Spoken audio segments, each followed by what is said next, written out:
merci François Gémen d'être avec nous sur le plateau. Merci à vous. Monde.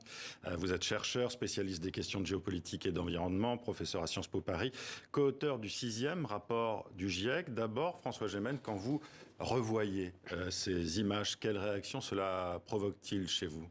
C'est à la fois une réaction évidemment de peine et de douleur, puisque Liège, c'est ma ville natale, c'est là que je travaille toujours. Et puis c'est aussi une réaction de colère face au niveau d'impréparation auquel on a été confronté. Ces inondations, elles ont été prévues dans les rapports du GIEC et dans les modèles des climatologues, et rien n'avait été fait, ni en termes d'aménagement du territoire, ni en termes de prévention et d'évacuation des populations, pour éviter qu'il y ait tant de dégâts et surtout que tant de gens perdent la vie. Et vous savez, moi, mon métier consiste à documenter les impacts du changement climatique sur les populations et particulièrement dans les pays du Sud. Et donc, ça m'a fait un choc quand j'ai vu ma ville natale, celle que je connais, être quelque part sujette aux mêmes scènes que celles que j'observais dans les pays du Sud. Et comment expliquez-vous cette impréparation, Je pense qu'on a mis une distance psychologique très forte entre nous-mêmes et les impacts du changement climatique. On s'est dit que les impacts du changement climatique, c'était pour les autres, pour les générations futures ou pour des pays très lointains, et que nous n'étions pas concernés, que notre boulot, c'était simplement de réduire les émissions de gaz à effet de serre. On se rend compte aujourd'hui que nous ne sommes pas immunisés contre les impacts du changement climatique et que donc il va falloir aussi nous adapter à ces impacts. Oui, voilà, les pluies torrentielles en Belgique et en Allemagne l'an dernier, la canicule en France cette année, la 3e sur l'année 2022. Les sécheresses, tous ces épisodes sont appelés à se multiplier. Le rythme s'est aussi emballé. Le Nord est touché. Il y avait le dôme de chaleur aussi au Canada l'an dernier. Quelques jours avant. Voilà, c'est ça. Est-ce que vous pensez qu'avec tous ces phénomènes, aujourd'hui, il y a une prise de conscience, justement, des décideurs des pays du Nord ? Une prise de conscience, sans doute. Je pense que beaucoup réalisent que le changement climatique s'est déjà matérialisé. Ce n'est plus une réalité abstraite, prédite par les modèles, mais une réalité et sans doute la nouvelle normalité. Pour autant, je ne suis pas sûr que cette prise de conscience déclenche forcément l'action, parce qu'il y a toujours des intérêts divers et très contradictoires qui s'opposent à la lutte contre le changement climatique.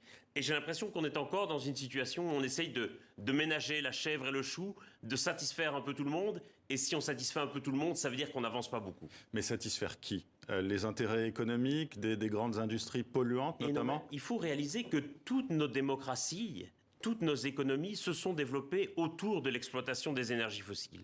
Et que donc, si nous voulons en sortir, il faut repenser tout notre système démocratique et économique. Et très clairement, il y a encore énormément d'intérêts en jeu, énormément de gens qui, d'une part, ne sont pas prêts à ce changement, mais qui vont même tout faire pour que ce changement n'ait pas lieu, ou pour que s'il ait lieu, il ait lieu le plus lentement possible. Qui, par exemple ?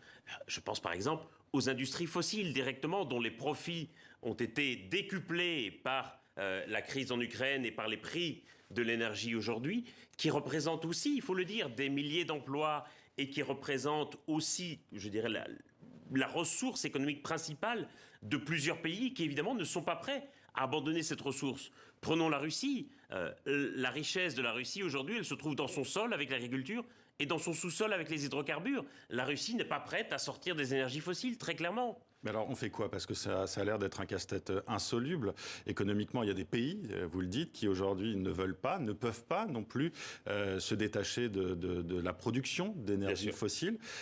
Et en même temps, il y a ce réchauffement climatique qui est là, très concret, et avec peut-être une terre invivable d'ici quelques dizaines d'années. C'est la grande question que pose le changement climatique. C'est la question de l'habitabilité de la planète.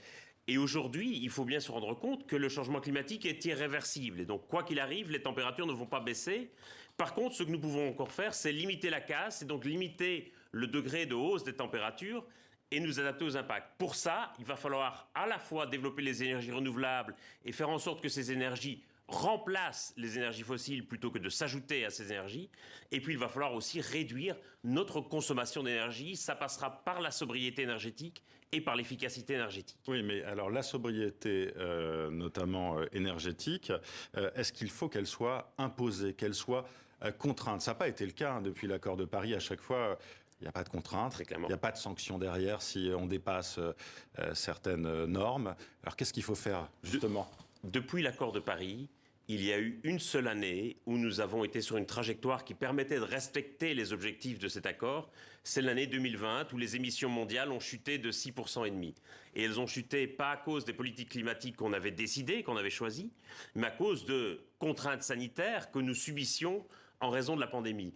Tout le défi, c'est de faire en sorte que nous nous placions sur cette trajectoire, non pas de façon subie, mais de façon choisie.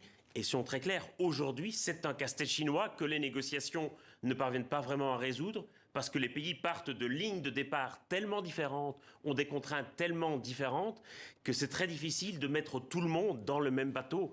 Et effectivement, c'est aujourd'hui un peu si j'avais une solution miracle, je vous la présenterais sur ce plateau et je vous dirais comment faire. La réalité, c'est que je ne sais pas comment faire.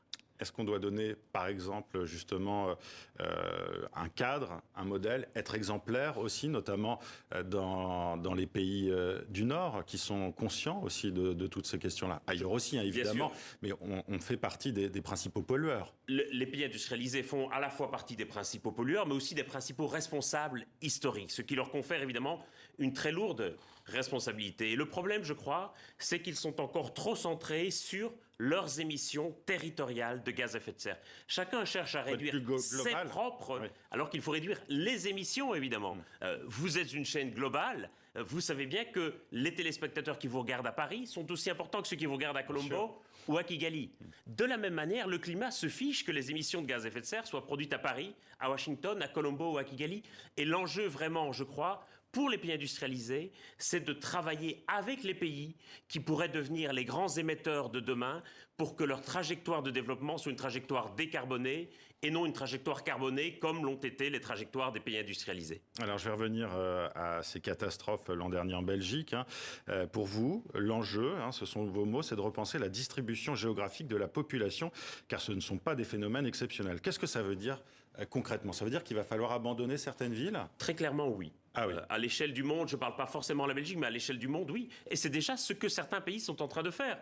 Le gouvernement indonésien déménage sa capitale, Jakarta, de l'île de Java vers l'île de Bornéo et va créer une nouvelle capitale ex nihilo. Et de la même manière, à échelle plus réduite en Belgique ou en Allemagne, on voit qu'on a laissé se développer des constructions dans des zones inondables et on voit le résultat aujourd'hui.